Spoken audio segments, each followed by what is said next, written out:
cordial bienvenida a esta sesión organizada por Juris.p. El tema que nos convoca hoy es organización y funciones de los distritos fiscales a cargo del doctor Rafael Vela Barba. El doctor Rafael Vela es fiscal superior titular del Ministerio Público, se ha desempeñado como coordinador del equipo especial Lavajato. Estimados colegas, en caso tengan alguna pregunta, pueden realizarla a través del chat de Zoom o si lo prefieren pueden levantar la mano para no interrumpir esta sesión. Sin más preámbulos, doctor, puede comenzar con la ponencia.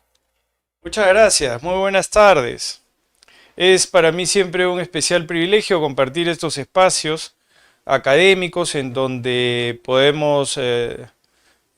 trasuntar algunas ideas que son parte esencialmente de la experiencia profesional, pero que desde luego la interacción, como ha hecho referencia nuestra moderadora, permitirá seguramente que podamos intercambiar opiniones, preguntas, dudas, y que esta jornada sea de amplia satisfacción para ustedes. Agradecer a los organizadores que han tenido en este caso la deferencia de poderme invitar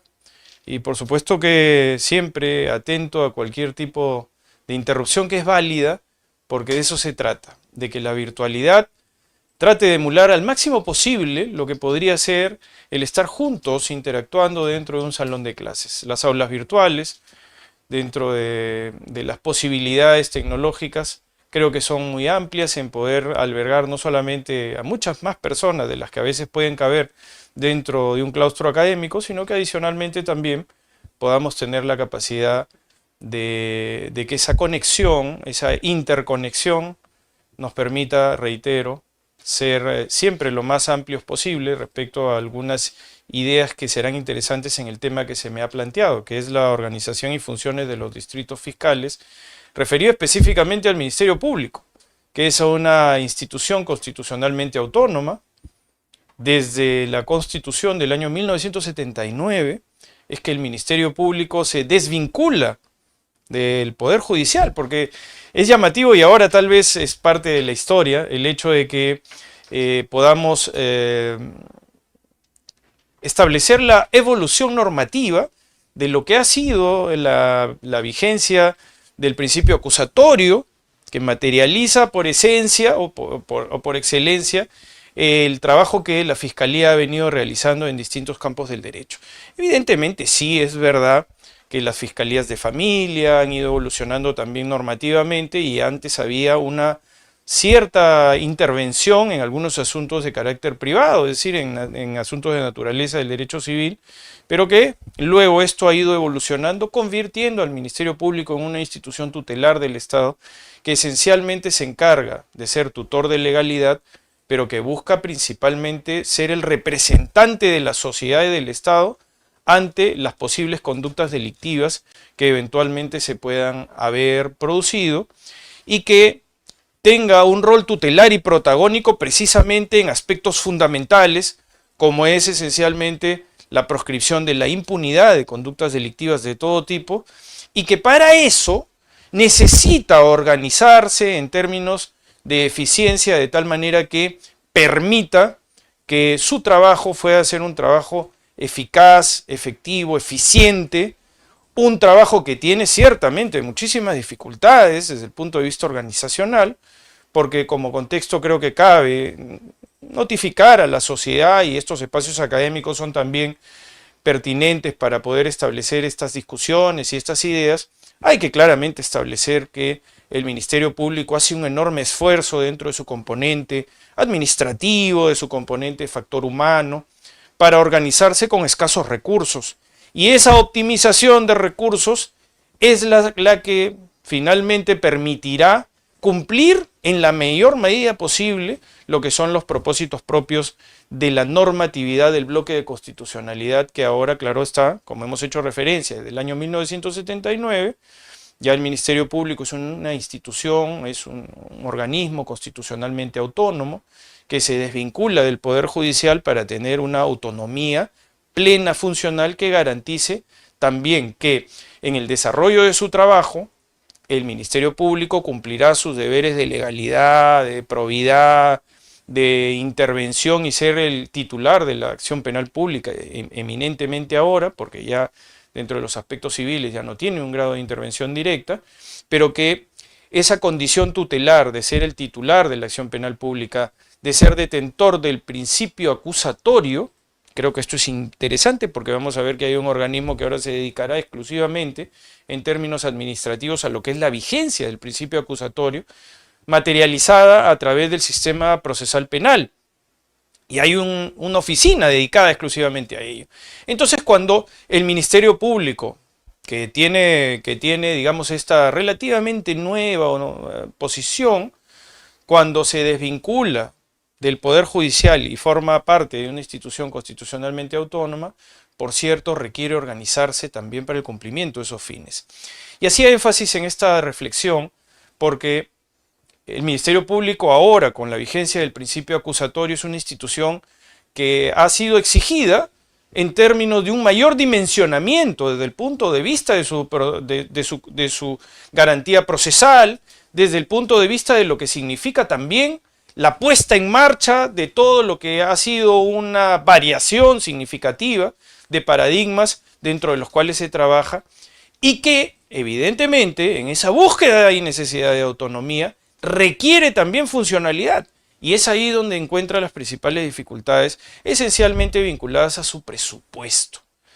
Porque así como las instituciones y los poderes del Estado buscan tener la mayor desvinculación de lo que significa el ejercicio del poder, está claro de que para tener plena autonomía y para tener funcionalidad y para poder poner en marcha todo lo que vamos a ver el día de hoy, se necesita dinero,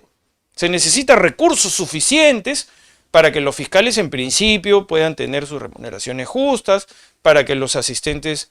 de función fiscal puedan cumplir con sus labores y tareas, para que las oficinas distintas que vamos a ver el día de hoy y las unidades ejecutoras que puedan existir organizadas a través de un sistema descentralizado de administración de justicia,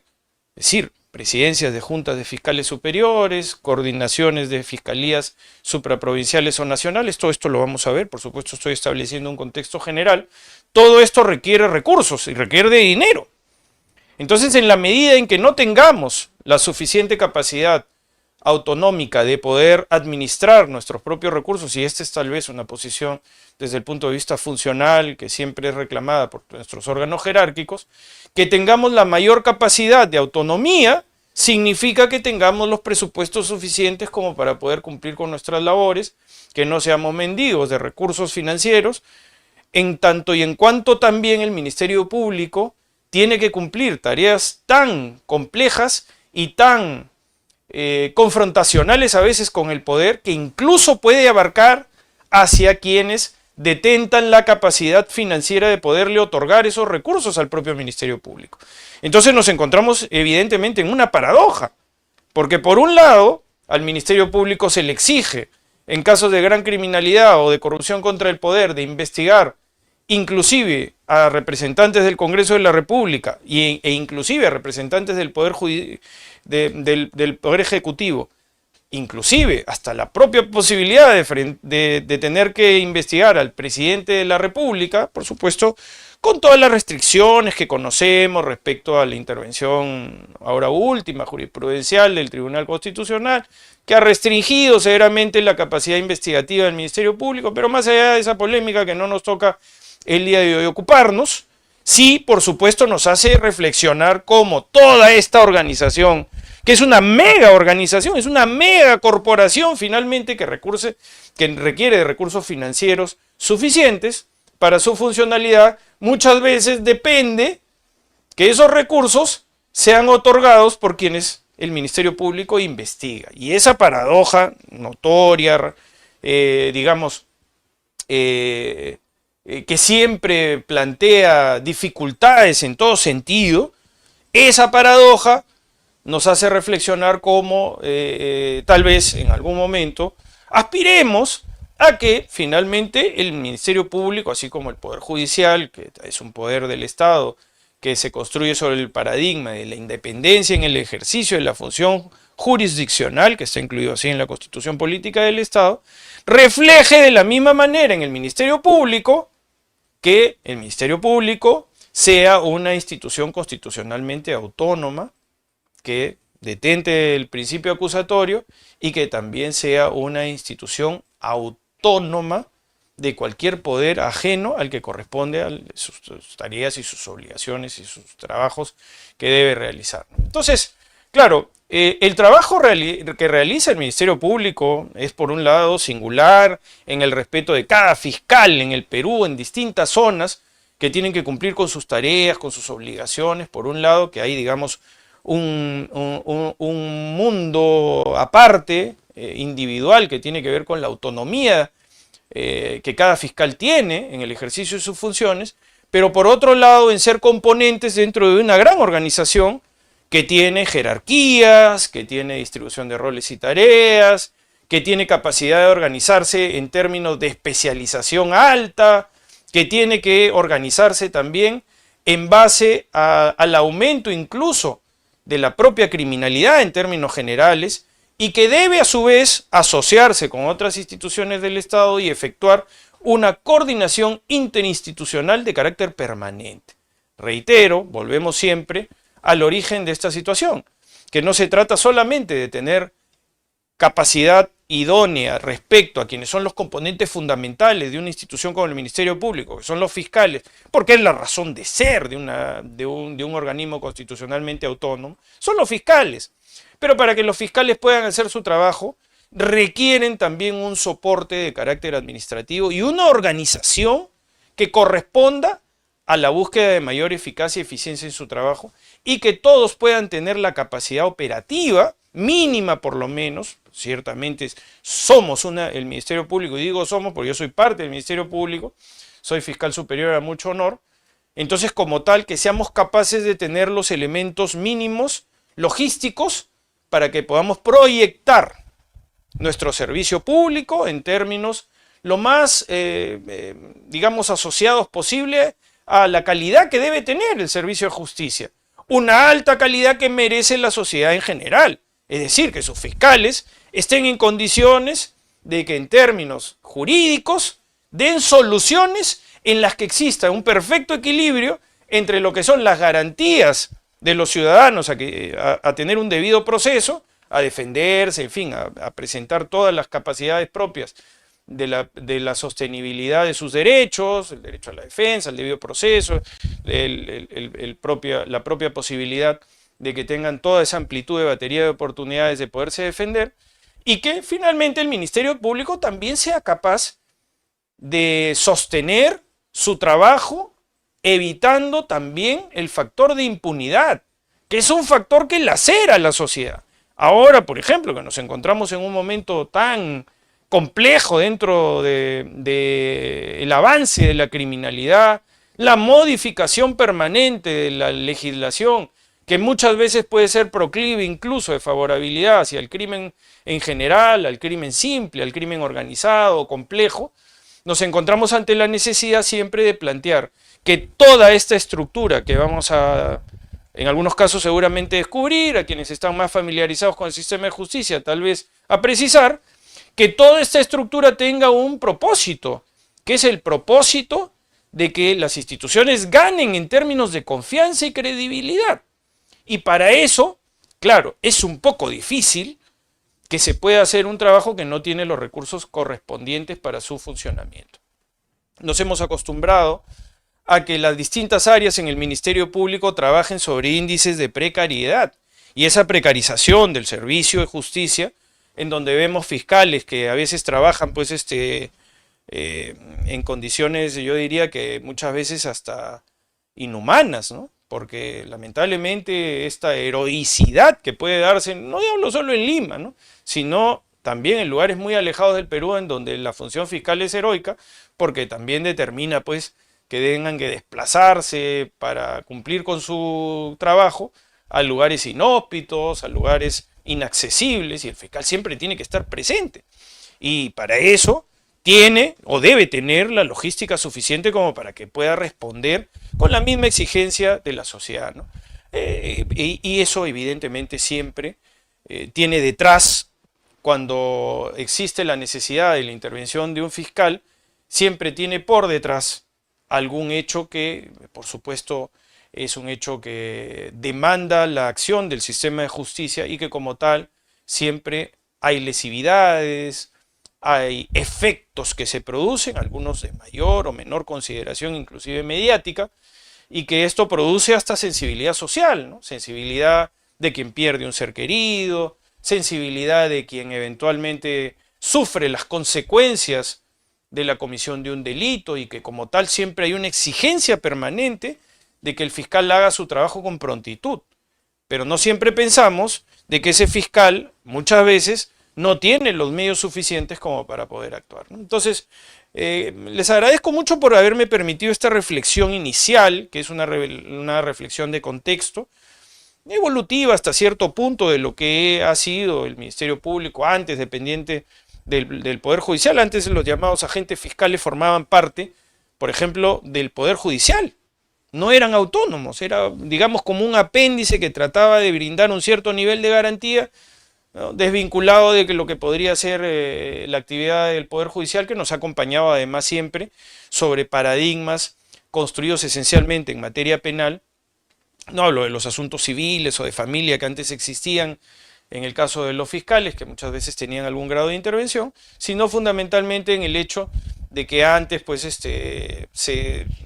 exigía de que lleguemos a tener un ministerio público que sea autónomo y que no dependa del Poder Judicial y que no lleguemos a antinomias, contradicciones, paradojas en general respecto a que, por ejemplo, muchas veces se ha criticado de que los jueces, por ejemplo, en el antiguo sistema procesal penal, que era el Código de Procedimientos Penales, donde se decía de que los jueces, por ejemplo, cumplían labores de no solamente investigación, sino también hasta de juzgamiento, y entonces, bueno, en fin, todas estas cosas exigieron de que el Ministerio Público sea una institución autónoma y que presupuestariamente también pueda tener las condiciones que permitan hacer su trabajo con ese nivel de autonomía, ¿no? Entonces, digamos que el resumen que podamos alcanzar en toda esta situación es que para haber llegado a esta capacidad de organizarnos, temas que vamos a tratar, para llegar a este momento y tener esta, digamos, forma de organización que, bueno, ojo, no es exento de una crítica, porque cómo se organiza el Ministerio Público ahora, por ejemplo, en este momento, está en plena revisabilidad, porque hay una comisión que se encarga de la redacción de un nuevo proyecto de ley orgánica del Ministerio Público, que va a cambiar todo lo que vamos a hablar, ciertamente. Bueno, va a cambiar si es que, por supuesto, los legisladores así lo estiman, ¿no? Porque ese proyecto que va a ser interno, se está siendo trabajado, aunque esto de decir interno es un poco relativo, porque uno ve la composición de quienes participan en esta comisión y ve que no son solo fiscales, ¿no? Que son abogados defensores y bueno, ahí entramos a la controversia en los temas de pluralidad de los profesionales que puedan eventualmente participar, ¿no? Porque son abogados defensores y bueno, pues ahí siempre hay el prurito, digamos, de decir, oiga, pero parece que los abogados defensores están haciendo la ley orgánica del Ministerio Público a su modelo, ¿no? Y no tanto los fiscales, ¿no? Bueno, ya esa es una polémica, ciertamente, ¿no? No creo que debamos enfrascarnos en estas circunstancias hasta que no exista un producto final que haya sido emitido. Pero de momento, ciertamente, existe la necesidad de que la organización se adecúe también en términos de temporalidad a los cambios, a la modernidad, al cambio de la legislación, me refiero, al cambio en general de la sociedad, al cambio del derecho penal, a los paradigmas propios de una criminalidad organizada que ahora tiene rasgos de complejidad tales como la eventualidad de que las organizaciones criminales puedan incluso hasta trascender las fronteras. Por tanto, el Ministerio Público se tiene que adaptar no solamente al hecho de que la gran criminalidad es local, sino que ahora hay organizaciones criminales transnacionales y que debemos sumarnos en un esfuerzo conjunto con otras fiscalías de otros países en el mundo para tratar de hacer un esfuerzo que corresponda a mantenernos en una lucha sólida contra el crimen en general y que para eso nos podamos identificar con otras fiscalías que tienen un sistema procesal congruente con nuestra visión republicana y que las mismas figuras delictivas tal vez sean de un mismo interés. Nos pasa en casos relacionados, por ejemplo, como el narcotráfico, que, en fin, hay una lucha del mundo en general, o contra la corrupción, con los rasgos de lo que significa la lucha contra la corrupción y la intolerancia que debe existir contra la corrupción, que a veces, bueno, podemos relativizar lo que en el país hemos tenido ejemplos de que no siempre esto es así, ¿no? Pero digamos que la institución se tiene que adaptar a todo ese esfuerzo y a toda esa complejidad. Y que, por ejemplo, tiene que tener la flexibilidad o ser tan dúctil como para eventualmente formar equipos multidisciplinarios internacionales o equipos o fuerzas de tarea internacionales entre distintos ministerios públicos del mundo, porque tal vez se tiene intereses en común, más allá de que eso inclusive se hace habitualmente en los casos de crimen organizado, casos de narcotráfico, por ejemplo, donde hay remesas controladas, donde hay que tener comunicación con el lugar de destino donde la droga finalmente va a llegar. Entonces el Perú tiene que conectarse con otros ministerios públicos del mundo y, por supuesto, dar la confianza también de que somos una institución confiable y que así como nosotros vamos a confiar en otros ministerios públicos, esos otros ministerios públicos también confíen en nosotros. Y eso, claro, cuando los invitamos muchas veces se sorprenden en qué condiciones trabajamos, pues, ¿no? Entonces nos dicen, oiga, pero así trabajan ustedes, qué difícil, qué complicado, no tienen recursos financieros, en fin, todo se vuelve mucho más difícil. Pero es lo que hay, es lo que tenemos y que como tal tenemos que buscar optimizar siempre. Tenemos que ponernos un pie por delante del crimen organizado, tenemos que estar un pie por delante en un país donde tenemos un fenómeno de criminalidad en alza, cuyos índices de criminalidad tienen una curva siempre ascendente, donde el crimen tiene dinero para todo, donde la corrupción contra el poder avasalla, donde tiene medios de comunicación. Entonces, a más de ello, más de la posibilidad, que agradecemos mucho a tan distinguido portal, que nos permite establecer desde dentro una visión estratégica de cómo nos organizamos, para también generar un conocimiento de la sociedad en general de en qué condiciones estamos, y cómo muchas veces el crimen busca esas debilidades del sistema, esas debilidades de los presupuestos, esas debilidades de la confrontación con el poder para eventualmente, ¿no?, generar campañas de descrédito, de desprestigio y un debilitamiento general institucional con todo lo que eso corresponde, ¿no? Entonces, lo primero que debemos decir es que el Ministerio Público es una institución jerarquizada. Como tal, nos organizamos en base a jerarquías que son análogas o comunes con el Poder Judicial. Entonces, acompáñenme por un momento a la pizarra para ponernos al detalle de algunas breves ideas. En principio, somos una institución jerarquizada y como tal, si me acompañan en la pizarra, para tener un paralelismo, acá vamos a tratar de ponernos dentro de lo que es el Poder Judicial, previo a entrar en materia, lo que corresponde, y aquí vamos a ponernos en un color distinto, en negrita, vamos a ponernos en la comparación con lo que es el Ministerio Público, con un mayor énfasis, por cierto, porque es nuestro tema, ¿no? El Ministerio Público. Ahora, estamos en instituciones jerarquizadas, que además así la Constitución Política del Estado lo determina, pero que establece categorías, por decirlo de alguna manera, dentro de las cuales nos encontramos organizados. Entonces, en el Poder Judicial existe, bueno, en principio la justicia, por tratar de establecer lo que voy a referirme a la ley específicamente, acá,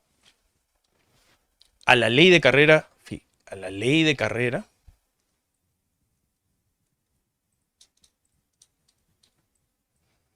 judicial,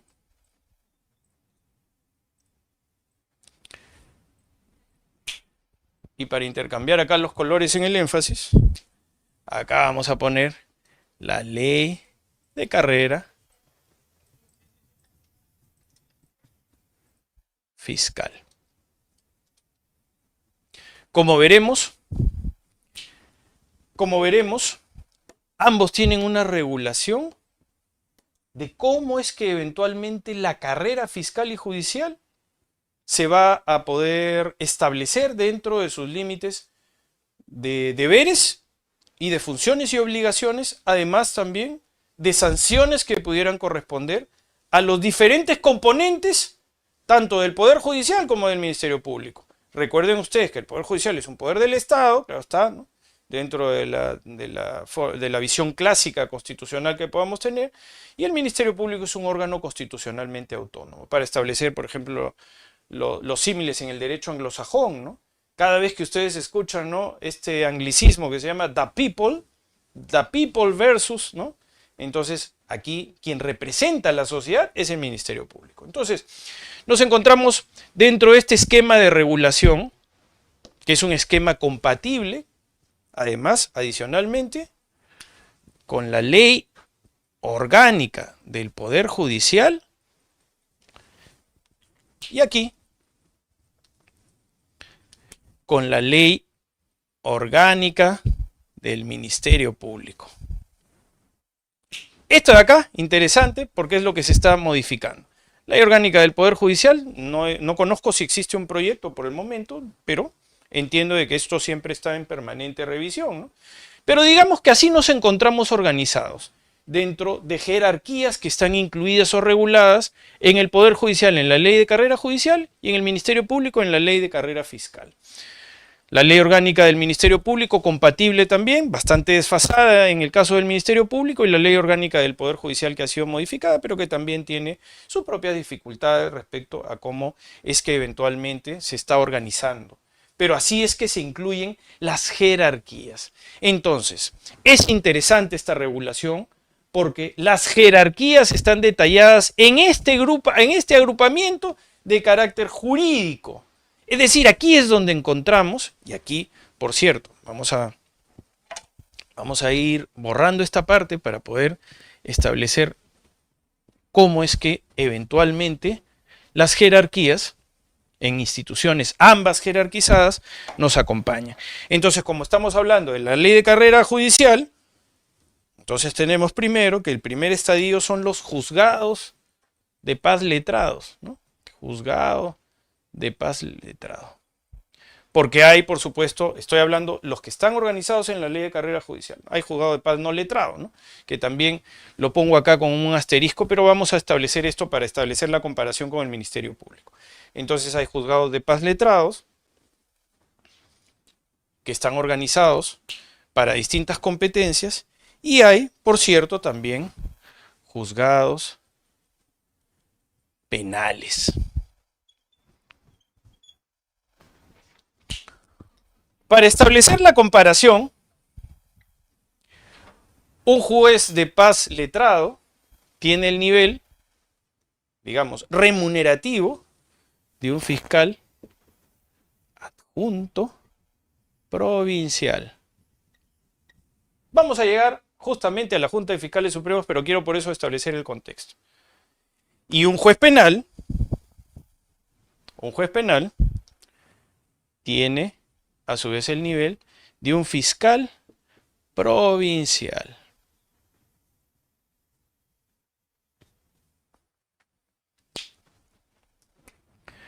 Luego un juez superior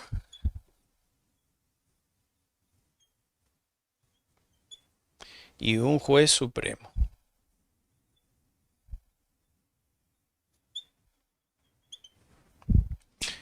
Dentro de este nivel comparativo,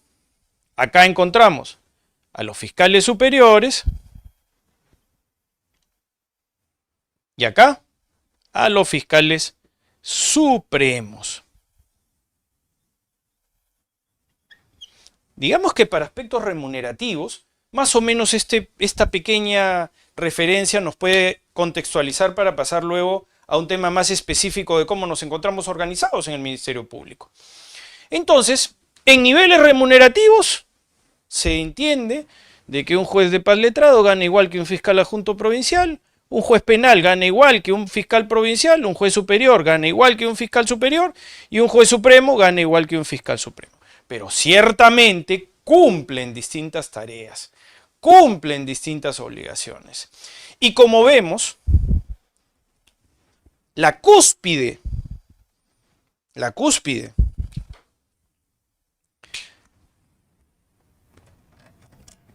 de la carrera fiscal y judicial se encuentra dentro de la condición de ser jueces y fiscales supremos. Entonces, digamos que dentro de lo que significa la evolución de la carrera fiscal y de la carrera judicial, llegando a ser juez supremo, a ser fiscal supremo, concluye con la carrera. Y por cierto, se integran a distintos órganos de gobierno máximo en gestión, que están, en el caso del juez supremo, vinculados a la sala plena de la Corte Suprema de Justicia, vamos a ponerlo por acá, sala plena de la Corte Suprema,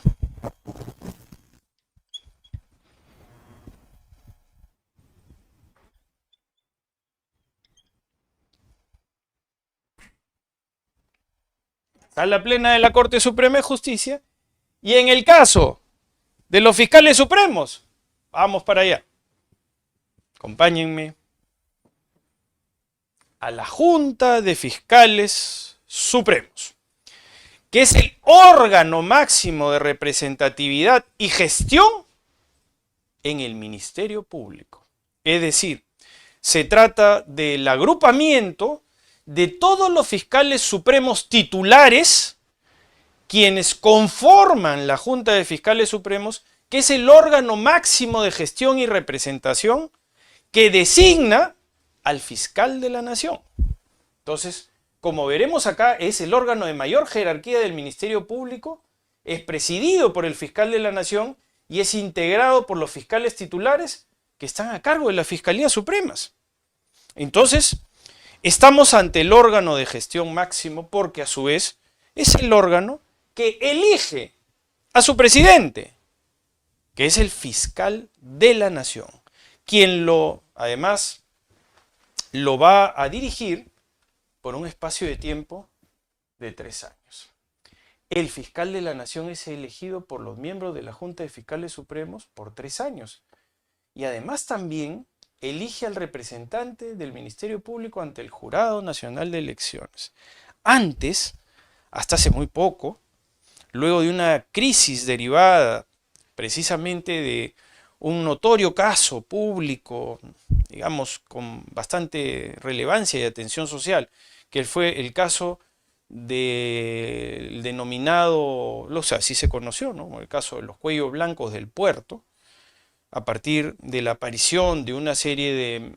escuchas telefónicas, en donde también se vinculaba a miembros de un anterior órgano constitucional autónomo, que era el Consejo Nacional de la Magistratura, es decir, un órgano constitucional que se encargaba de la selección, nombramiento, destitución y ratificación de los jueces y fiscales de todo nivel. Antes se denominaba Consejo Nacional de la Magistratura, tanto en la Constitución de 1979 como en la Constitución de 1993. Bueno, ante este escándalo, lo que hubo fue en realidad la decisión del Congreso de la República de sustituir al Consejo Nacional de la Magistratura por la Junta Nacional de Justicia, que es el órgano ahora constitucionalmente autónomo que se encarga de seleccionar, nombrar, dirigir, ratificar, destituir a los jueces y fiscales de las distintas jerarquías. También al jefe de la Oficina Nacional de Procesos Electorales y de la RENIEC dentro de sus atribuciones. Es decir, subsume lo que era el antiguo Consejo Nacional de la Magistratura en un órgano distinto, que es la Junta Nacional de Justicia, y también, por cierto, varía la composición de sus miembros. Antiguamente, y eso lo traigo por supuesto como una referencia, dentro de estas atribuciones que tenía el Ministerio Público, se incluía también la de elegir a un representante ante el Consejo Nacional de la Magistratura, que digamos que era en términos de importancia de las principales funciones de representación externas o ajenas a lo que era la conformación de la Junta de Fiscales Supremos, y que se trataba, por cierto, de una decisión sumamente importante y trascendente, ¿no? En menor nivel también, digamos que la Junta de Fiscales Supremos designa a sus representantes ante otro organismo que también se incluye dentro del sistema de justicia en general, que es la Academia de la Magistratura. Pero claro, tiene una menor relevancia, pero de todas maneras hago referencia porque no se encuentra expresamente acá, ¿no? Pero digamos que tratamos de que dentro de la situación de descripción o un análisis descriptivo de esas facultades, es interesante saber qué había antes y qué ya no existe, y que persiste solamente hasta el momento. Pero ciertamente, la principal atribución de la Junta de Fiscales Supremos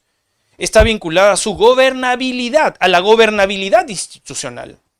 Porque entre sus pares, entre los fiscales supremos titulares, más allá de que esta es una iniciativa que puede tener sus referencias, porque se busca modificar siempre, a que voten también fiscales supremos que no necesariamente son titulares en momentos de crisis, donde puedan existir, el Ministerio Público está en crisis, yo diría que permanente, perpetua casi, ¿no? Pero digamos que bueno, dentro de su principal atribución es elegir entre sus pares por 3 años quién va a representar al Ministerio Público y quién va a dirigir la Junta de Fiscales Supremos. Ese, digamos, que es el principal atributo dentro de la cuestión de trascendencia y de representación de lo que corresponde al ejercicio de representatividad, reitero, de quienes van a dirigir los destinos del Ministerio Público. Aquí tenemos algunas cuestiones bastante convulsivas, ¿no? Porque ciertamente pues hemos tenido periodos bastante complicados, ¿no? Desde, bueno, ya hace algún tiempo, ¿no? Debo decir que lamentablemente el Ministerio Público se encuentra en una crisis permanente, ¿no? Una crisis de la cual no ha podido resurgir en términos absolutos, ¿no? Y no digo esto en un sentido de crítica, sino digo en un sentido descriptivo de la realidad o de primacía de la realidad. Y está claro que eso es así, es innegable, es un hecho notorio. En el Ministerio Público desde el año 2014, fíjense ustedes, hemos tenido permanentes convulsiones respecto a fiscales de la nación que no han cumplido con sus periodos para los cuales fueron electos. Y esto se ha debido exclusivamente a múltiples dificultades en términos de cuestionamiento de sus autoridades, en fin, de sus conformantes, y que esto ha llevado a la institución o la ha inevitablemente arrastrado hacia una crisis de gobernabilidad permanente, ¿no? 2014-2015 se destituyó al fiscal supremo titular Carlos Ramos Heredia, fue reemplazado por el doctor Pablo Sánchez Velarde, primero con un interinato y luego con 3 años de también gestión como fiscal de la Nación. Luego de eso fue electo el doctor Pedro Gonzalo Chávarri, también fue destituido en funciones, renunció a su condición de fiscal de la Nación, fue reemplazado por la doctora Zoraida Ábalos, que sí cumplió con su periodo constitucional de 3 años. Luego de eso fue electa la señora Liz Patricia Benavides, que también fue destituida del cargo y tampoco completó el periodo. Fue primero reemplazada por el doctor Villena Campana, Juan Carlos Villena Campana, fiscal supremo titular, y luego fue reemplazada por la doctora Delia Espinosa Valenzuela, que también ha sido destituida en el cargo y no ha completado con su periodo constitucional establecido, y que ahora ha sido reemplazada en términos de interinato por el doctor Tomás Aladino Gálvez Villegas, que es el actual fiscal de la Nación interino, y ese interinato nos demuestra la crisis de gobernabilidad que tenemos dentro de la institución. Y eso es algo insoslayable, es algo que no podemos tapar el sol con un dedo. Creo que es importante siempre reconocer que nos encontramos en un momento de crisis, y creo que el ser sinceros, honestos, en revelar lo que corresponde a nuestra realidad, creo que más bien nos hace ser capaces de poder hacer un análisis también, digamos que respecto a nuestra forma de autorreformarnos o autogenerar mecanismos mediante los cuales seamos capaces de poder superar esta crisis en la medida de lo que podamos, ¿no? Entonces, el actual fiscal de la Nación es un fiscal que en este momento ejerce funciones interinas.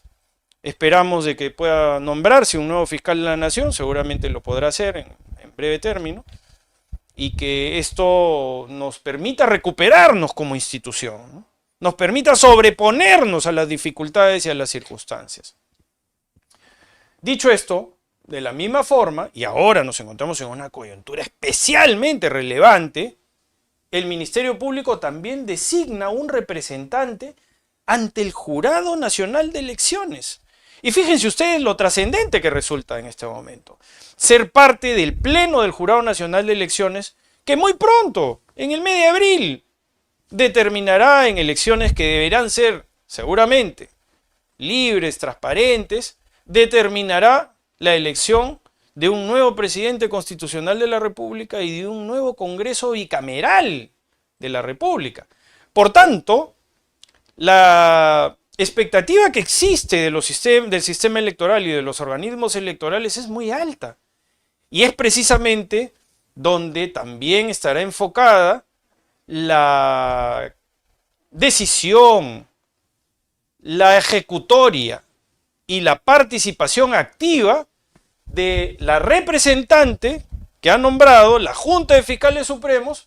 ante el Jurado Nacional de Elecciones para un hecho tan trascendente como resulta la elección, en este caso, de un presidente constitucional de la República y un nuevo Congreso del Estado. Entonces, sin duda alguna, vamos a tener los reflectores permanentemente en cómo se desempeña el representante de la Junta de Fiscales Supremos dentro de lo que corresponde a su rol tutelar, ¿no? En fin, dentro de lo que corresponde a ser capaces de establecer una justicia electoral que merezca también un valor para la institución, que tiene una representación activa que no ha perdido, ¿no? Digo esto porque ya la perdió en el caso de la Junta Nacional de Justicia, en donde el sistema de elección ya no permite un representante o la elección de un representante del Ministerio Público, ¿no? Entonces, el fiscal de la Nación,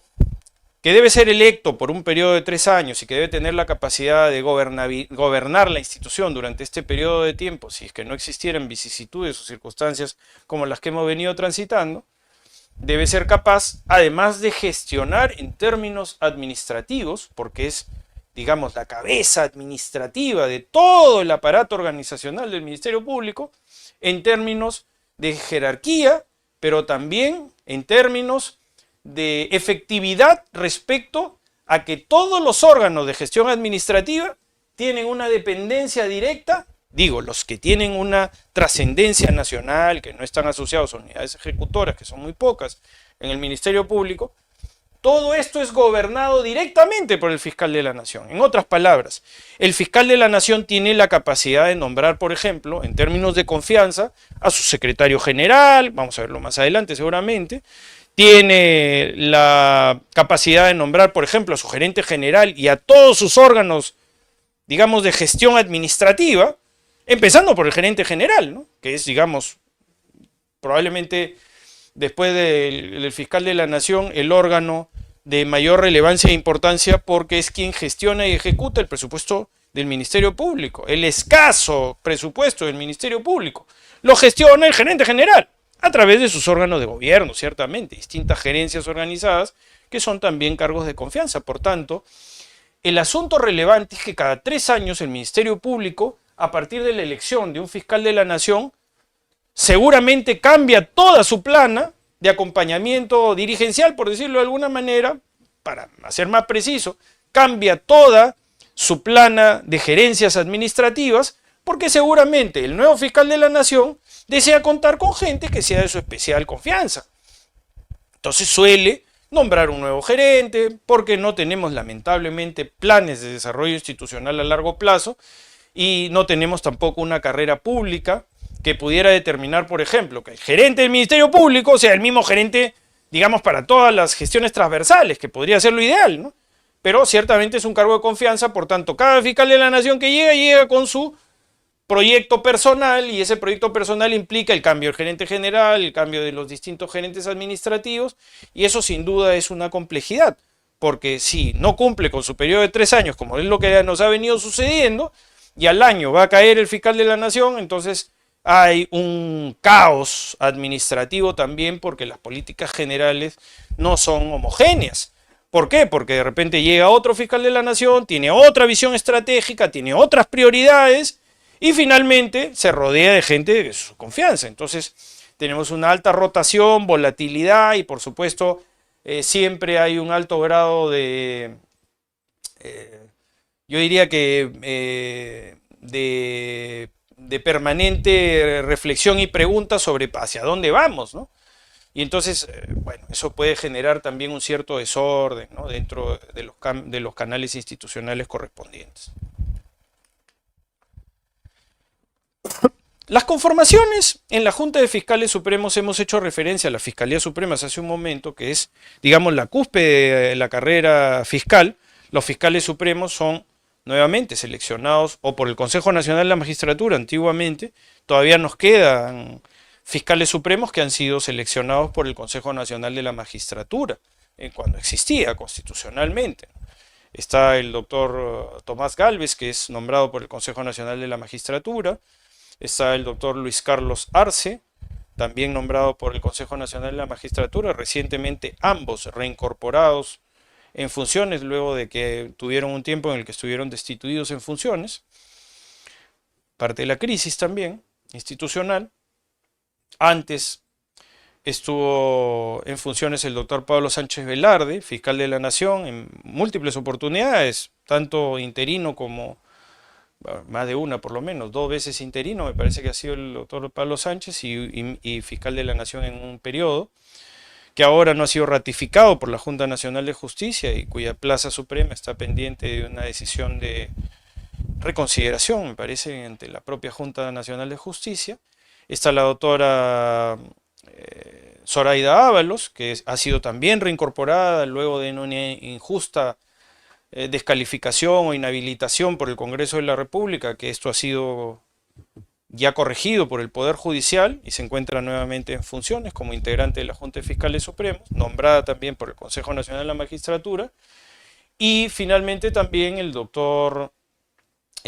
Villena Campana, que ya ha sido nombrado por la actual Junta Nacional de Justicia. Y son los integrantes de la Junta de Fiscales Supremos, cada uno con un derecho adquirido al ser fiscales supremos titulares. Entonces, la Fiscalía Suprema tiene efectivamente la más alta jerarquía dentro de la institución, porque hemos dicho que es la cúspide de la carrera fiscal. Así como hay jueces supremos, hay fiscales supremos, cada uno dentro de su organización y funcionalidad, y dentro de lo que la ley establece ciertamente, ¿no? Es decir, un fiscal supremo se encuentra esencialmente litigando en la Corte Suprema de Justicia de la República y tiene todo un equipo organizado para cumplir con esas tareas, un equipo, digamos, en el que se incluyen fiscales adjuntos supremos, fiscales superiores, fiscales provinciales, todos ellos coadyuvando dentro de la tarea de presentar la posición, la última posición, dentro de las instancias supremas. Entonces esta organización es una de carácter jerárquico, como hemos hecho referencia, dentro de las cuales las fiscalías supremas, distintas organizadas a nivel nacional, es decir, con competencia nacional, para ser más preciso, cuya ubicación se encuentra en la ciudad de Lima, porque la Corte Suprema de Justicia de la República también, donde debe litigar, donde debe cumplir sus funciones, por supuesto tiene una sede en Lima, de tal manera de que las Fiscalías Supremas se encuentran adscritas a la Fiscalía o al edificio que conforma las Fiscalías de la Nación, y es ahí donde se encuentran físicamente. Y tienen todo un pool organizado para presentar las distintas posturas dentro de sus organizaciones. Vemos que por el momento hay una primera Fiscalía Suprema Penal, la segunda Fiscalía Suprema Penal, la Fiscalía Suprema Especializada en Delitos Cometidos por Funcionarios Públicos, la primera Fiscalía Suprema Especializada en Delitos Cometidos por Funcionarios Públicos, la segunda Fiscalía Suprema Especializada y la Fiscalía Suprema de Familia.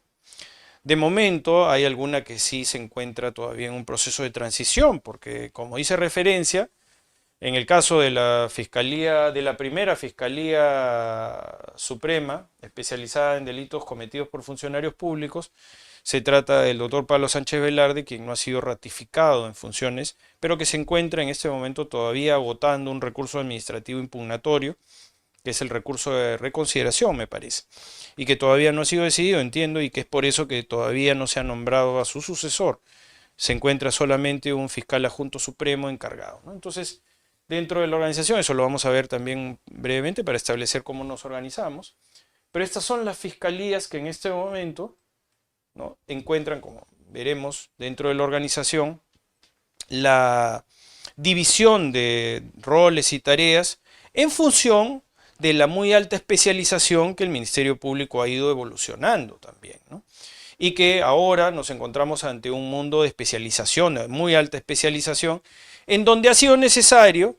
que ya en los niveles posteriores a esto, pues fíjese que aquí ya estamos viendo algunas necesidades de adaptación funcional cuando vemos, por ejemplo, de que hay fiscalías ya especializadas en delitos cometidos por funcionarios públicos. Fíjese usted la realidad. Hay 3 fiscalías que están vinculadas justamente a delitos cometidos por funcionarios públicos, lo que revela, pues, lamentablemente, que nuestra carga procesal se ha incrementado vinculada especialmente a presuntos delitos cometidos por funcionarios públicos, de distinto tipo, ¿no? Entonces vemos que ha sido necesario organizarnos como institución de esta forma, de tal manera de que podamos, en términos oportunos, abordar la abrumadora carga procesal que existe, ¿no? Y es cierto que el Ministerio Público tiene pocos recursos y hay mucha carga procesal. Y como tal, pues evidentemente afrontamos permanentemente crítica de la sociedad porque no siempre los pronunciamientos se dan en términos oportunos. Pero digamos que es nuevamente lo que hay y estamos tratando de describir esto sin necesidad de hacer sino una también autocrítica en todo sentido, ¿no? Porque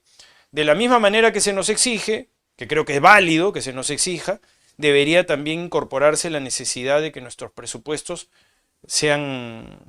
correspondientes a las altas necesidades que en este momento se están transitando. Y fíjense ustedes, si acá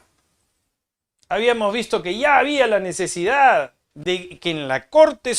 digamos que en la Fiscalía Suprema ya existan subespecialidades claramente determinadas, cosa que por ejemplo no existe, sino a nivel de grandes especialidades, pero no específicas, que no existe, por ejemplo, en la Corte Suprema de Justicia de la República, ¿no? En donde hay salas supremas penales, transitorias, permanentes, hay salas constitucional y social, civiles en general, pero no vemos, por ejemplo, que haya una sala específicamente de delitos cometidos por funcionarios públicos.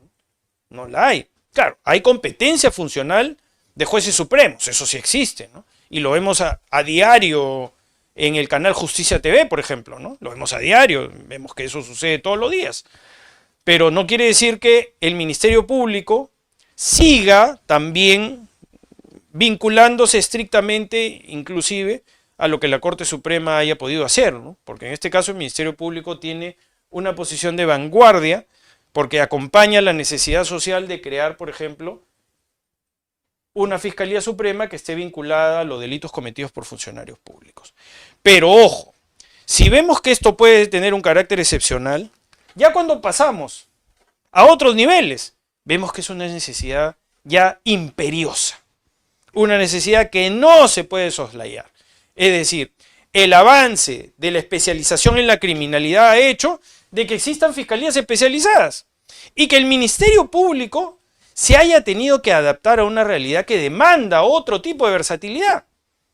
Por eso vamos a ver en este espacio de que a las fiscalías especializadas ya le han nacido subespecialidades.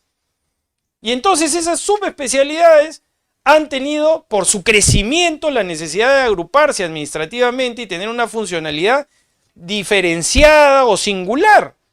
y que se desvincule de la especialidad general que es en materia penal y que se subdivida para buscar una mayor eficiencia o un correlato inclusive con las leyes especializadas que va dando el Congreso de la República. Entonces, vemos que hay fiscalías especializadas que son instancias orientadas a delitos específicos y determinados, delitos cometidos por funcionarios públicos, de fiscalías especializadas de extinción de dominio, de lavado de activos, y aquí podemos poner otras especialidades. Pero digamos que los grandes bloques de especialización actualmente está, por un lado, en la justicia penal ordinaria, es decir, las distintas fiscalías que se encargan de ver delitos que no son especializados y que tienen que ver con la justicia, reitero, penal ordinaria. Pero a la alta especialización,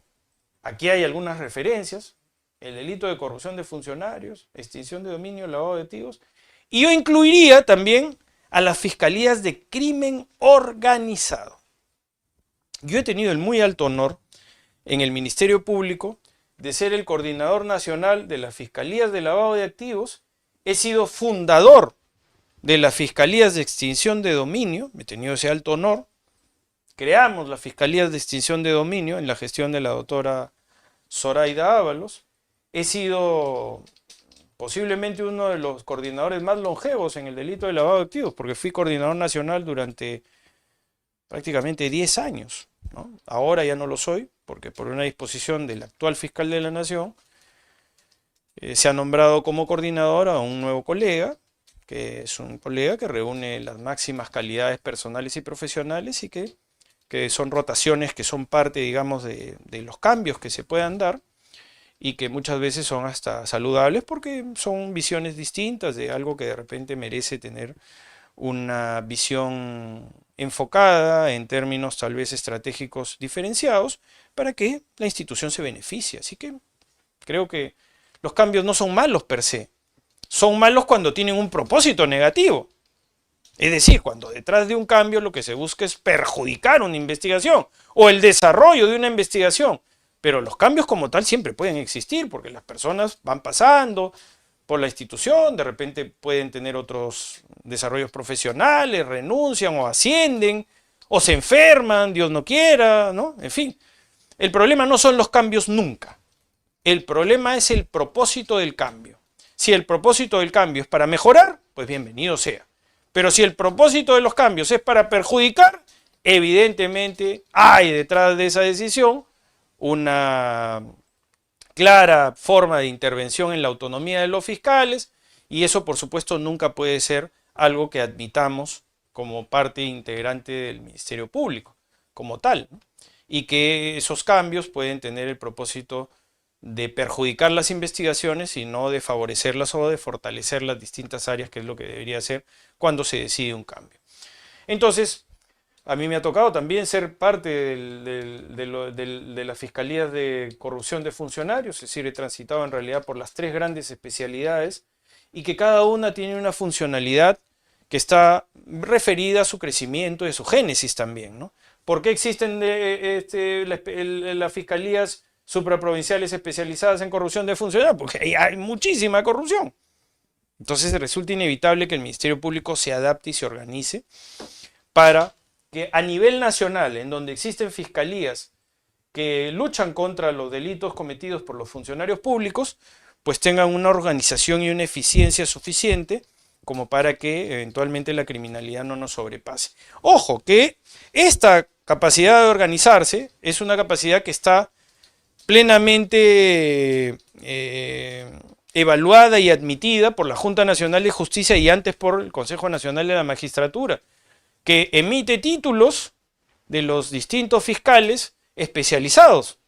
¿Para qué? Para que tengan también una garantía de inamovilidad dentro de sus cargos y que puedan ejercer sus funciones con autonomía, como corresponde. Entonces hay fiscales especializados en corrupción de funcionarios, en lavado de activos, en crimen organizado propiamente dicho. Entonces, esta organización está homologada o validada o convalidada, si se quiere, en términos de su constitucionalidad por la propia Junta Nacional de Justicia, antes por el Consejo Nacional de la Magistratura, y que como tal responde a la capacidad de adaptarse a los índices mayores de criminalidad del Ministerio Público. Esto demanda presupuesto, sin duda, porque a mayor criminalidad la respuesta del Ministerio Público tiene que ser también de crecimiento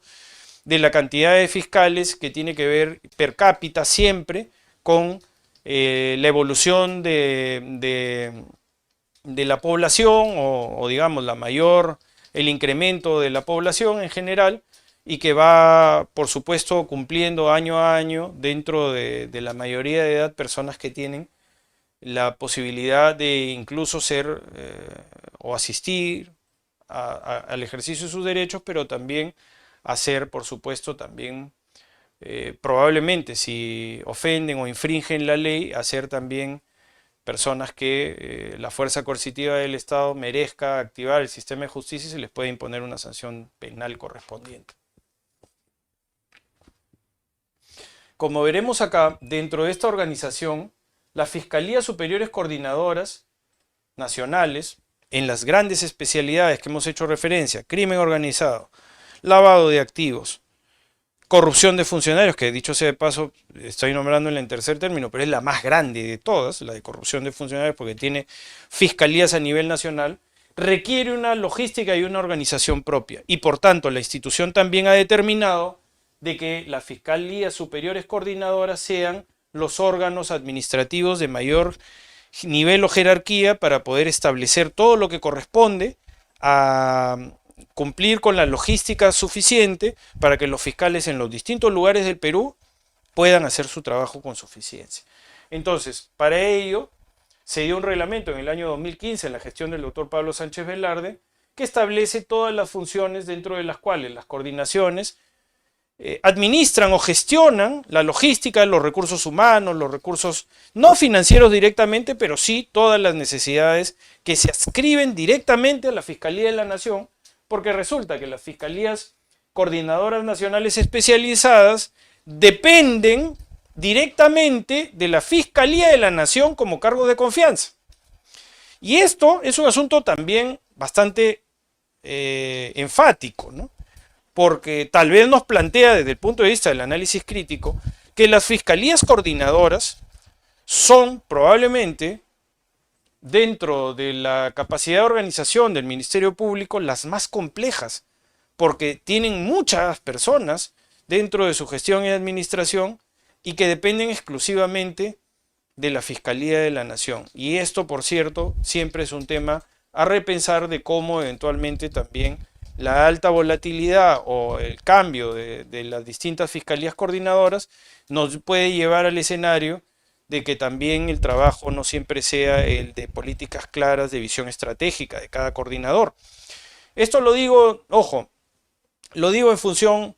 no de que no sea tampoco algo que pudiera ser correcto el hecho de que los fiscales superiores coordinadores sean cargos de confianza. Lo digo porque tal vez pueda ser el más antiguo, el más longevo, qué sé yo, no sé. Podamos tener algunas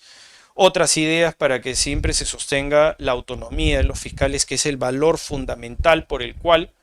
los fiscales deben trabajar, es decir, que no sean dependientes. Y cualquier otra idea de restar esta autonomía fiscal conspira directamente con lo que la Constitución Política del Estado determina.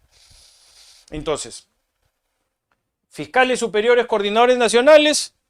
cargos de confianza, adscritos a la Fiscalía de la Nación, dependen exclusivamente de la Fiscalía de la Nación y por tanto, cada fiscal de la Nación los puede remover simplemente con una resolución de retiro de confianza independientemente de otras razones que pudieran existir.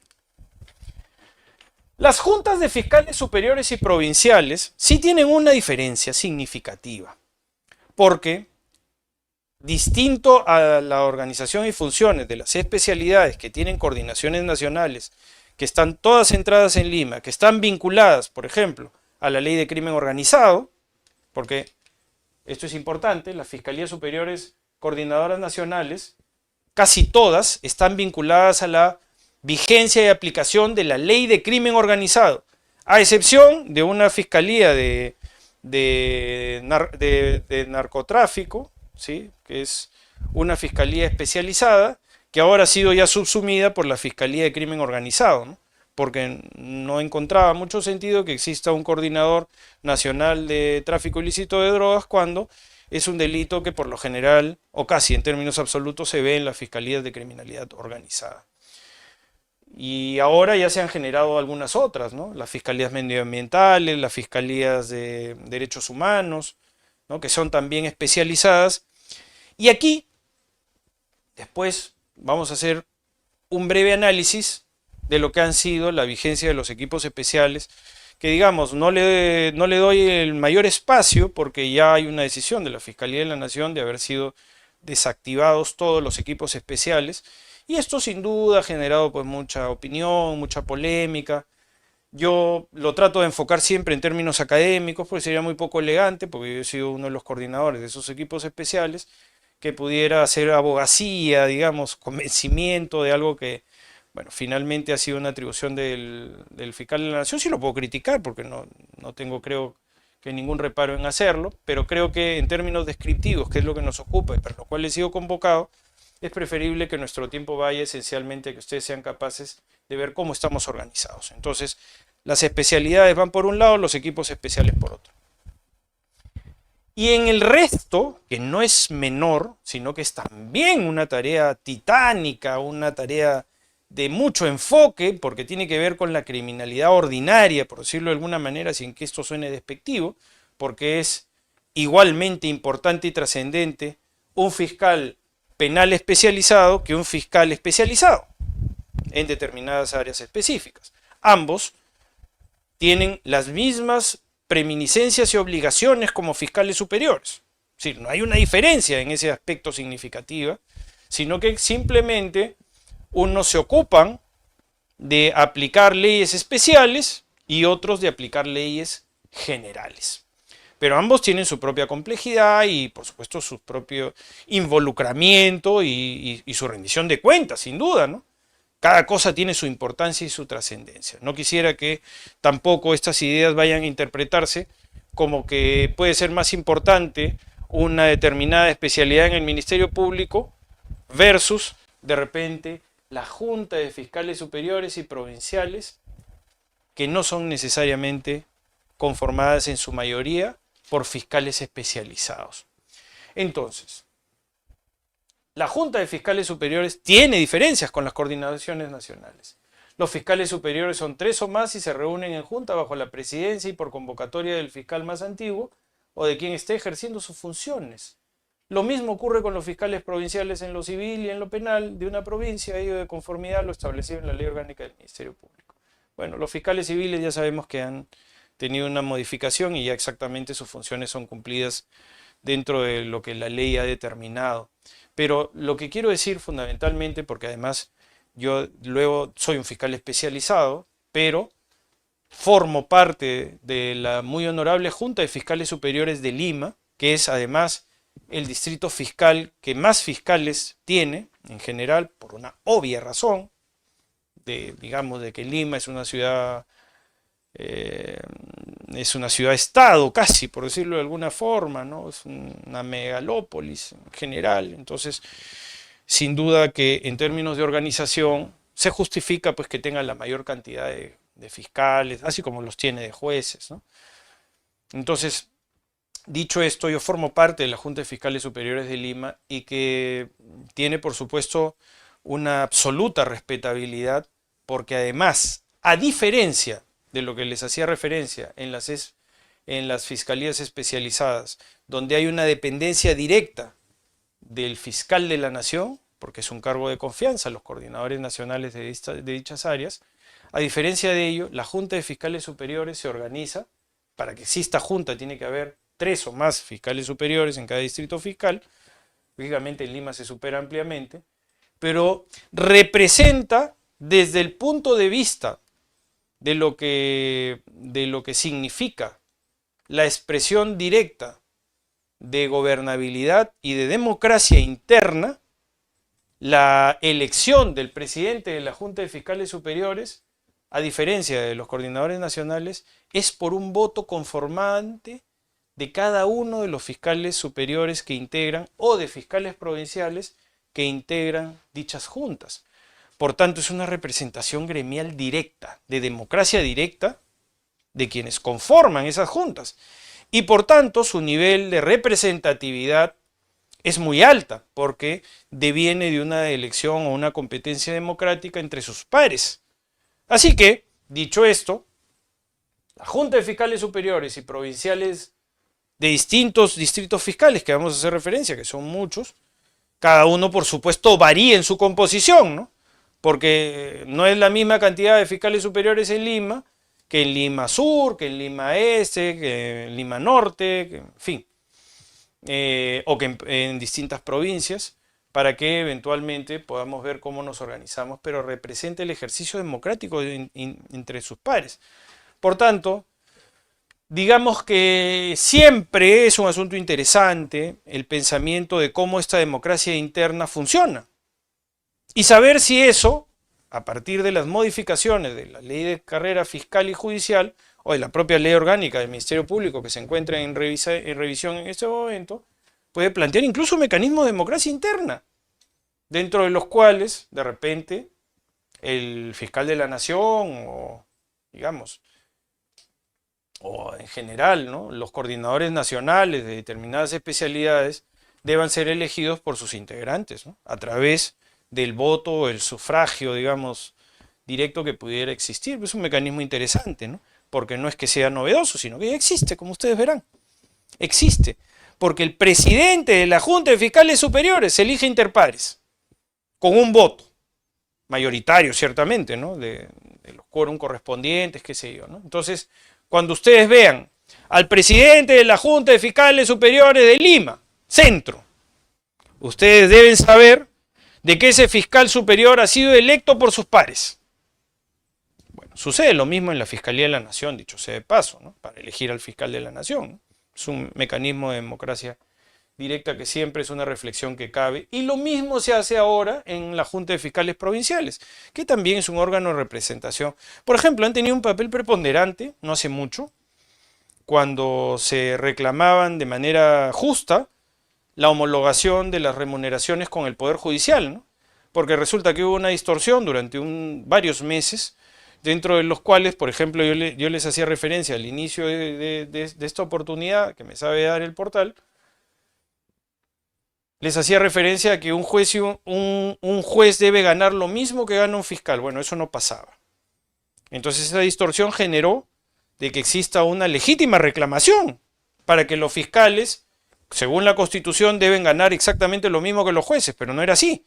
Entonces esa reivindicación fue esencialmente representativa de los presidentes de la Junta de Fiscales Superiores y Provinciales, que hicieron la fuerza de presión positiva ante el Congreso de la República para que finalmente se logre la homologación correspondiente.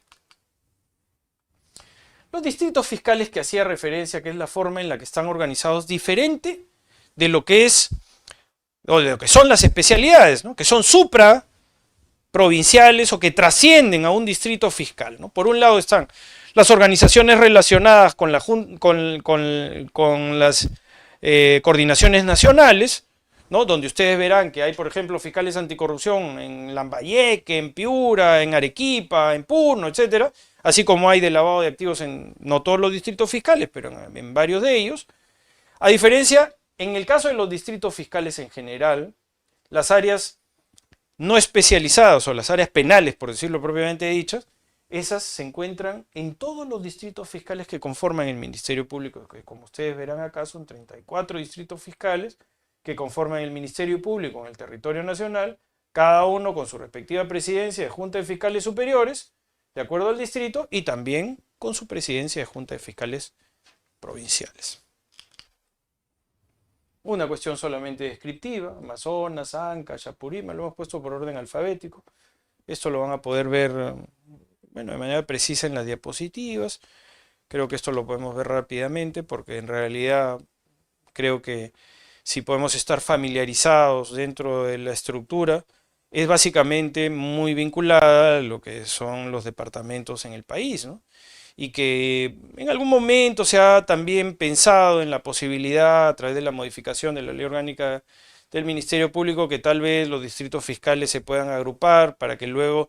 se constituyan en unidades ejecutoras y que puedan tener una cierta autonomía presupuestal y que puedan organizarse con su presupuesto de mejor forma o de una forma más ejecutiva, no dependiente del centralismo que ahora existe en Lima y de las gerencias que todas están en Lima y que muchas veces es una reclamación permanente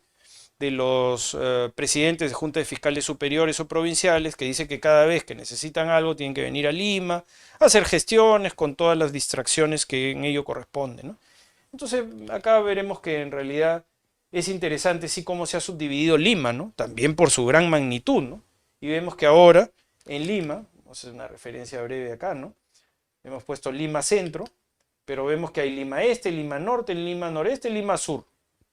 Todo esto solamente por Lima. Fíjense ustedes la dimensión de cómo antes estaba organizado en un solo distrito fiscal, ¿no? Que ahora se ha subdividido en el paso del tiempo y que ahora tenemos que tienen, digamos, esta posibilidad de flexibilidad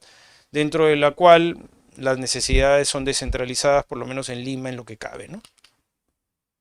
Puno, Selva Central, Sullana, Tacna, Tumbes, Ucayali. Y áreas adicionales dice que si bien es cierto, no son órganos de línea, se incluyen dentro del organigrama del Ministerio Público desarrollado con diferentes funciones de acuerdo a su rubro. Estas son cuestiones que son, digamos, órganos, no necesariamente son todos en la parte descriptiva porque nos llevaría mucho tiempo hacerlo, pero sí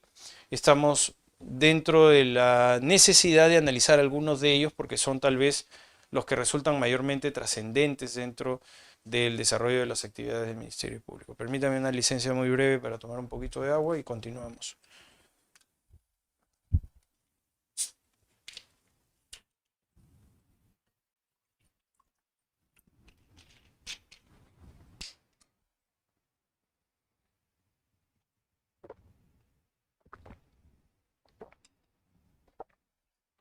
Seguimos, muchas gracias. Oficina de Cooperación Judicial Internacional y Extradiciones. Y esto es deliberado, por cierto, ¿no? Es deliberado porque es una de las oficinas de mayor trascendencia por lo que representa en términos de imagen, en términos de operatividad. Y voy a dar algunas consideraciones en ambos aspectos, ¿no? Acá dice que se encarga de las coordinaciones y ejecución de las acciones en el ámbito de la cooperación judicial internacional,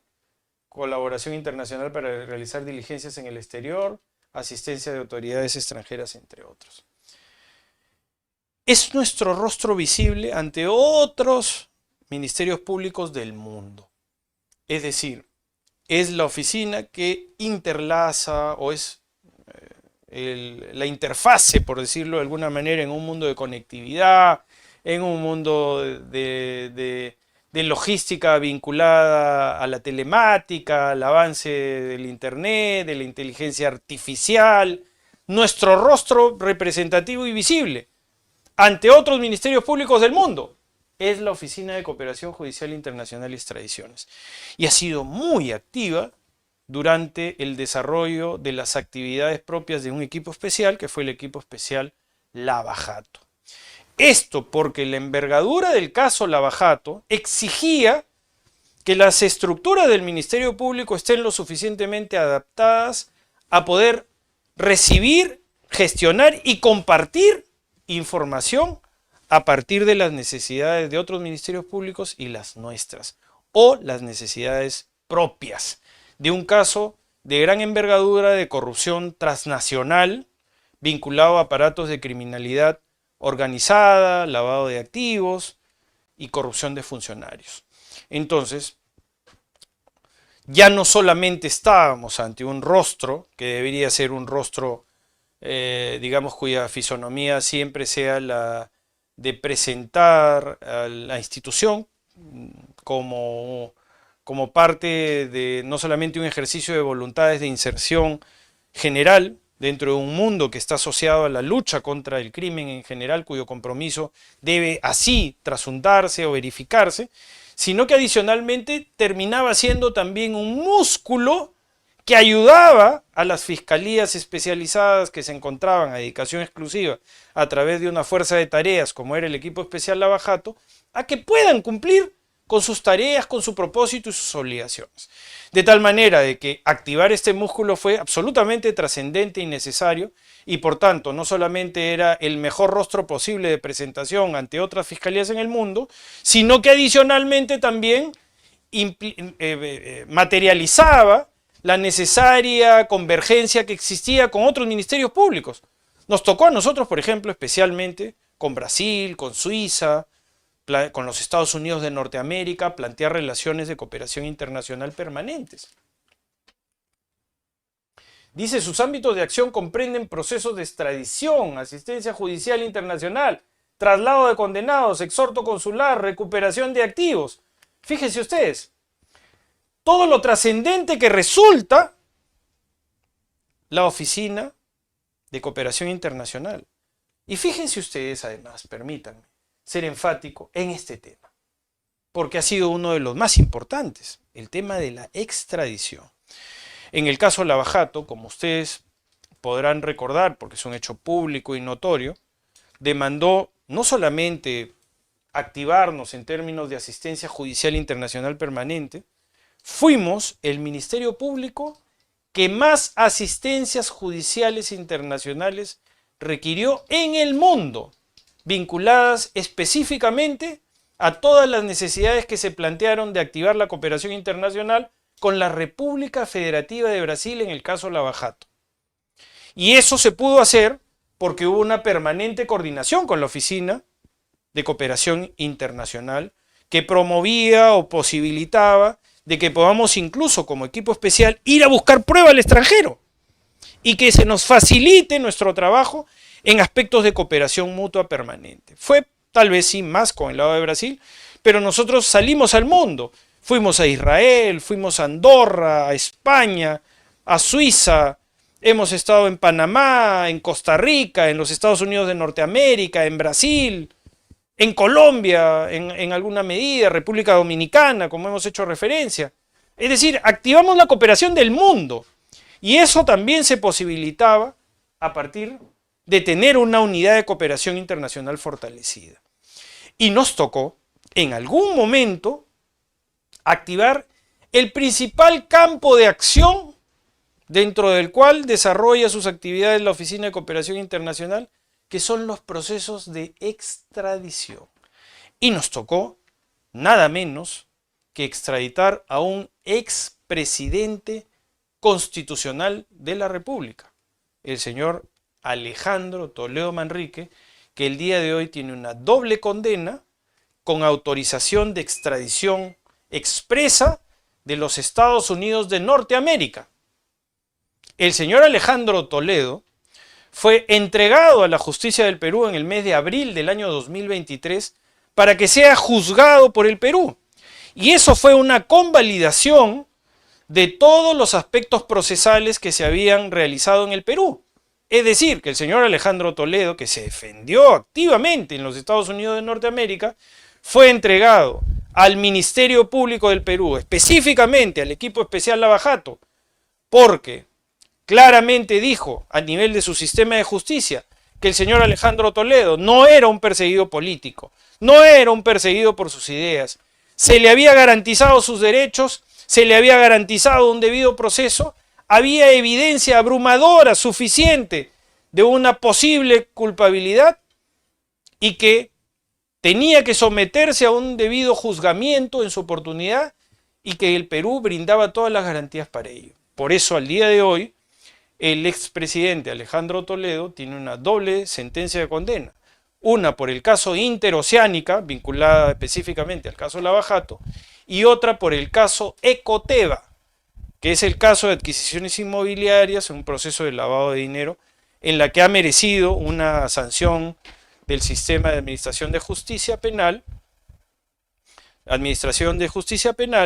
en el que la condena ha sido bastante drástica, ¿no? Y que creo que fortalece también la imagen hacia el extranjero de cómo en el Perú, el Ministerio Público del Perú ha sido capaz de garantizar los derechos de un expresidente constitucional de la República, pero también ha sido capaz de convencer a un sistema hipergarantista como es el sistema de administración de justicia de los Estados Unidos de Norteamérica para que nos sea entregado y sea debidamente juzgado como así se ha hecho. Finalmente, el señor Toledo está privado de su libertad, producto de un debido proceso, pero demuestra cómo, cuando existe una sinergia adecuada, donde el sistema de administración de justicia, en este caso representado a través de la Oficina de Cooperación Internacional del Ministerio Público, puede mostrar todas las garantías o brindar todas las garantías para que una persona pueda ser entregada y en un debido proceso juzgada como corresponde.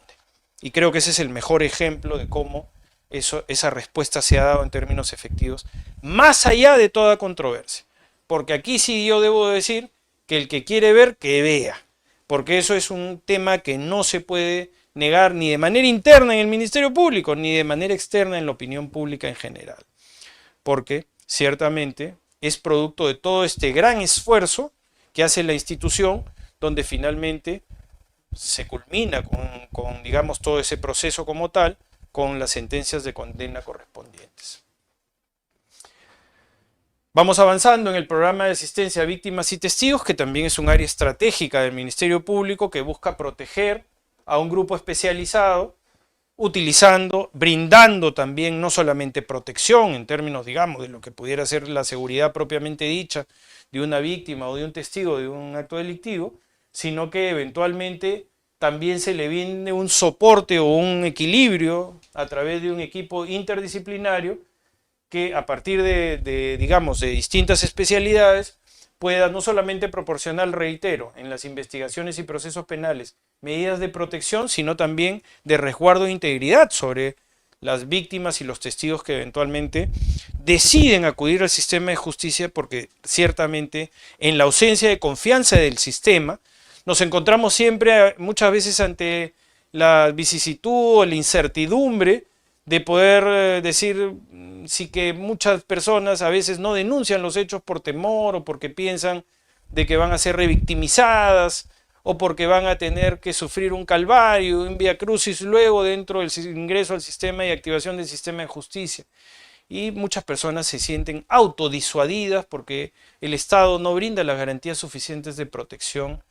vigilancia, pero también de acompañamiento, soporte que debe tener una persona que ha sufrido o ha transitado por un grave acontecimiento,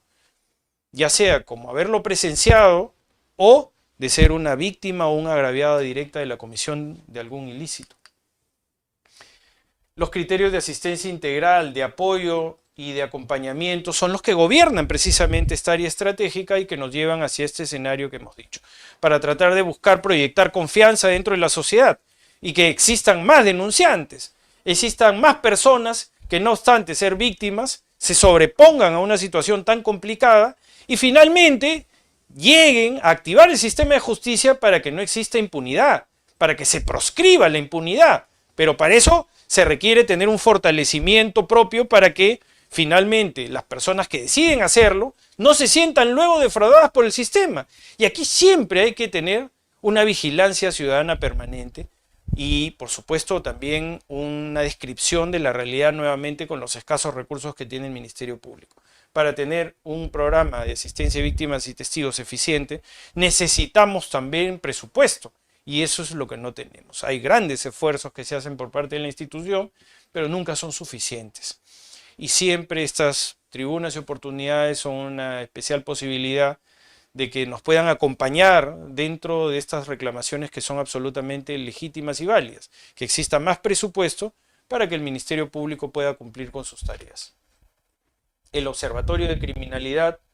que es un área estratégica también que busca brindar información que coadyuve a la asesoría de la Fiscalía de la Nación sobre los ilícitos penales orientados a la implementación de las políticas institucionales. El Ministerio Público necesita data, necesita estadística fiable para proceder a un mayor reforzamiento y un redireccionamiento de sus escasos recursos financieros y que como tal necesita permanentemente venir acompañado de análisis altamente especializados y ahí también nuevamente, ¿no? Para que exista un observatorio de criminalidad eficiente deben haber profesionales que son especializados en la materia y que muchas veces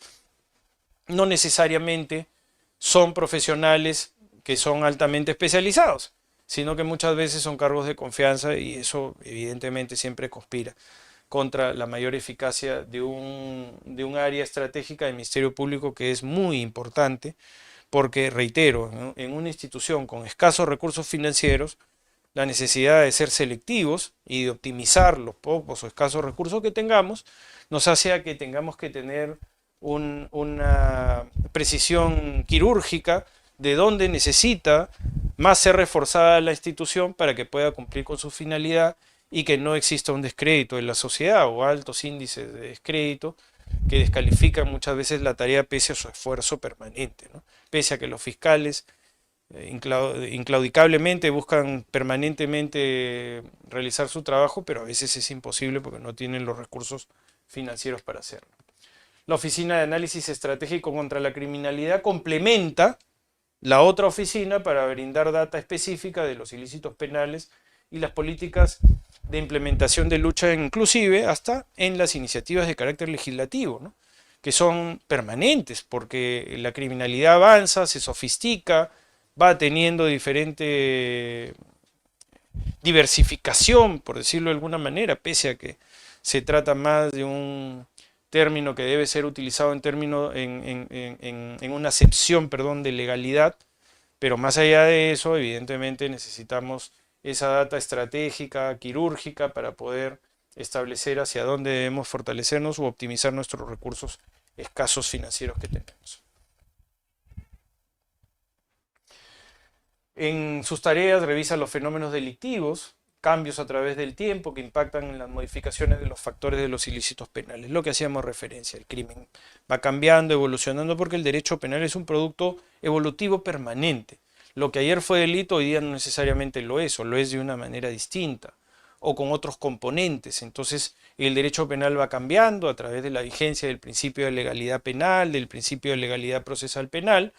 El derecho es vivo, es interpretación, es jurisprudencia, fuentes del derecho doctrinarias, tratados de derecho internacional, y estamos permanentemente adaptándonos a todo lo que son los índices de criminalidad, y la legislación, por cierto, tiene que venir también acompañando ese esfuerzo, pero la institución tiene que adaptarse a esos cambios y tiene que ser capaz de obtener una permanente prioridad sobre lo que demanda un mayor esfuerzo y, por supuesto, redistribuir lo que eventualmente ya no merece un mismo valor o un mismo esfuerzo, ¿no? Entonces, para eso necesitamos áreas estratégicas que nos den una data fidedigna, que nos proyecte en ese sentido, de tal manera que nos ocupe un mejor uso de nuestros escasos recursos financieros. Consolidar la información, dice, remitida por las coordinaciones nacionales. En mérito al análisis de dicha data, propone políticas de prevención y persecución penal. Lo que decíamos, ¿no? Las iniciativas legislativas a través de coordinadores parlamentarios que el Ministerio Público tiene y que debería ser siempre su canal de comunicación, porque no hay que olvidarnos de que también hay que tener mucho cuidado cuál es la interacción de un fiscal y un congresista de la República, por ejemplo, ¿no? Para eso es que existen coordinadores parlamentarios, para que no exista un involucramiento que luego pueda cuestionar desde el punto de vista de la legitimidad social de que pueda haber algún canje de favores, ¿no? Cuando la corrupción contra el poder muchas veces nos enfrenta a tener que investigar inclusive a parlamentarios. Entonces, por eso los mecanismos se idean como para que no exista un trato directo en ese aspecto y que sean los coordinadores parlamentarios los que puedan plantear el análisis de toda la data que se pueda obtener y que a partir de esa consolidación se presenten como iniciativas de carácter legislativo, ¿no? Y que sea el sentir, digamos, que recoja el sentir de las coordinaciones nacionales, de las presidencias de juntas de fiscales superiores, en general, de todo lo que mejore para el cumplimiento de los plazos procesales, por ejemplo, ¿no? Que es un asunto relevante que está en las directivas de organización y funciones, en donde siempre hay que velar porque el plazo razonable, el plazo de justicia se cumpla irrestrictamente y todos tengamos una justicia oportuna, tengamos una respuesta eficaz de la justicia en términos generales. El Instituto de Medicina Legal y Ciencias Forenses, que en realidad agrupa a los peritajes, a la investigación forense, a los dictámenes técnicos científicos, a las asesorías de labor fiscal, judicial y otros colaboradores en determinadas áreas necesarias fuera de lo que los fiscales pueden estar dentro de su formación propiamente dicha, ¿no? Que es una operatividad de ser funcionarios públicos que administran o gestionan la vigencia y la primacía de la legalidad, ¿no? Entonces hay otras especialidades que son coadyuvantes de la función fiscal y que están agrupadas a través de un órgano de apoyo, un órgano que además también debe ser altamente eficiente y que también tenemos dificultades, sin duda, ¿no? O sea, claro, trato de sintetizar esto en estos órganos de apoyo porque tenemos que ser competitivos con la criminalidad y lamentablemente siempre vamos a ir en cierta desigualdad de condiciones, porque el Ministerio Público no tiene, por ejemplo, para pagar honorarios o salarios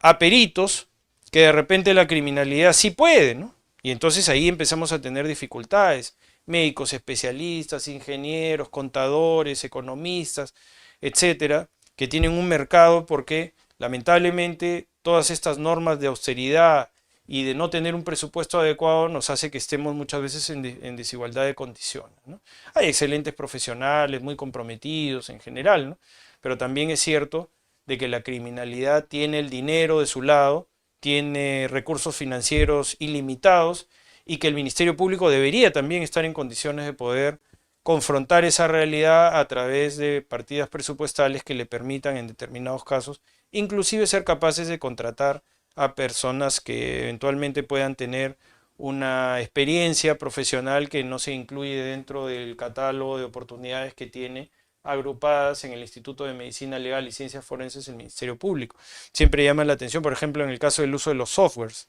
de, de precisión, cuando tiene que romperse o craquearse un celular, ¿no? Que son softwares que muchas veces las licencias están vencidas o que los profesionales tienen la capacidad técnica de poder hacer el trabajo, pero si no tienen el software o la ayuda correspondiente no lo van a poder hacer, ¿no? Entonces eso es algo que siempre reitero, es algo que parece que nos acompaña desde el inicio de estas reflexiones, que es el hecho de no tener el presupuesto adecuado para poder combatir la criminalidad de tú a tú, de cara a cara, ¿no? De lo que significa poder responder también a lo que el poder ilimitado del dinero puede adquirir. La oficina de peritajes que proporciona los lineamientos de trabajo de los peritos en las investigaciones dentro del ámbito de su competencia, reitero, ¿no? Ahí tenemos ese problema, ¿no? Que muchas veces llegamos a los juicios y claro, tenemos un perito que tiene muchas dificultades o que dentro del mercado es tal vez un perito que incluso solamente decide participar como parte integrante del Ministerio Público porque ciertamente de repente ya está jubilado o es una persona que recién comienza en el ejercicio de sus funciones. Entonces, siempre hay desigualdad cuando se tiene que contraponer en un juicio oral a un perito experto en otras materias y que por supuesto dentro del mercado mismo puede tener una diferencia plausible, ¿no? Entonces, siempre estamos ante esa posibilidad de desigualdad que demanda de que el Ministerio Público tenga la capacidad de respuesta también de adecuarse para proscribir la impunidad. Y finalmente, y con esto vamos concluyendo, la escuela del Ministerio Público, porque así se me hace saber de que ya estamos en los últimos minutos, entiendo que tenemos 3 minutos más, y finalmente la escuela del Ministerio Público que lleva como nombre el de un fundador del Ministerio Público que fue el doctor Gonzalo Ortiz de Ceballos Rueda. El Ministerio Público también requiere de una permanente capacitación y actualización, porque la legislación muta, va cambiando, va adaptándose progresivamente y que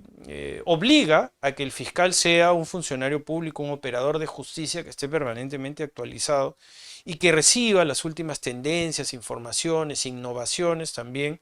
de la justicia en otros países, es decir, de las comparaciones que pudieran existir ante fenómenos de criminalidad que tienen rasgos en común y que pueden eventualmente también generarnos una perspectiva de opinión como institución y una actualización permanente.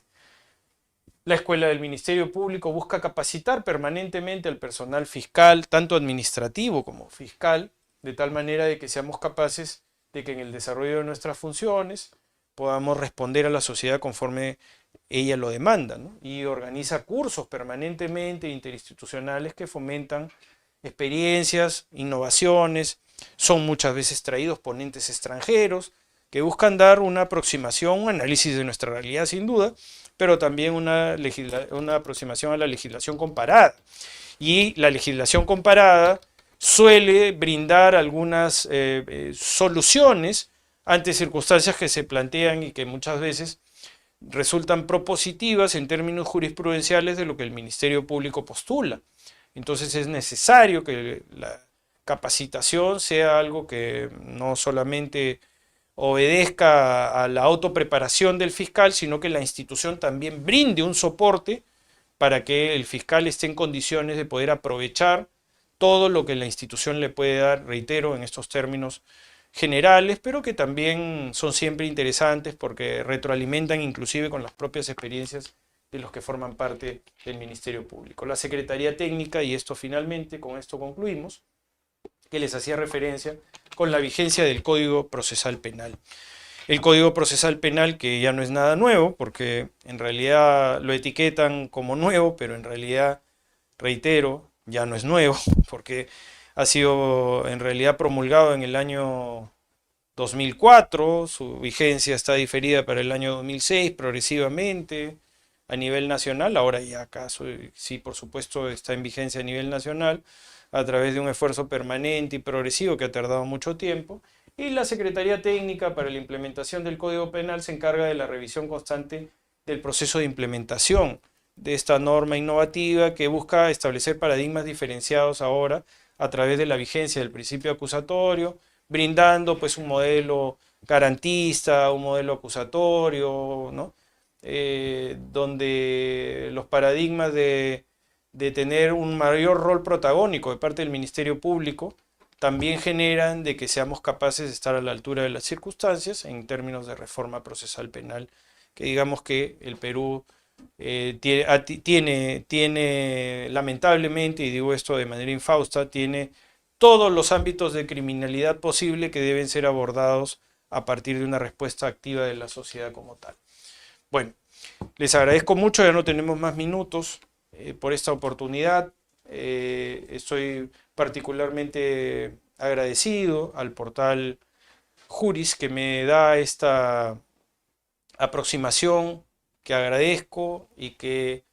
siempre es parte de mi vocación, de mi vinculación con la comunidad jurídica, tratando siempre de que estas reflexiones sean lo más amplias y que no estén vinculadas necesariamente a aspectos de una opinión personal que puede siempre existir, pero que tratamos de académicamente brindar la mayor cantidad de información para su aprovechamiento. Les agradezco además porque de esa manera creo que el portal Juris contribuye a la difusión del pensamiento crítico a partir de establecer también la pluralidad y la presencia de no solamente abogados defensores, sino también en este caso de un humilde fiscal superior que está siempre a vuestro servicio. Muchas gracias.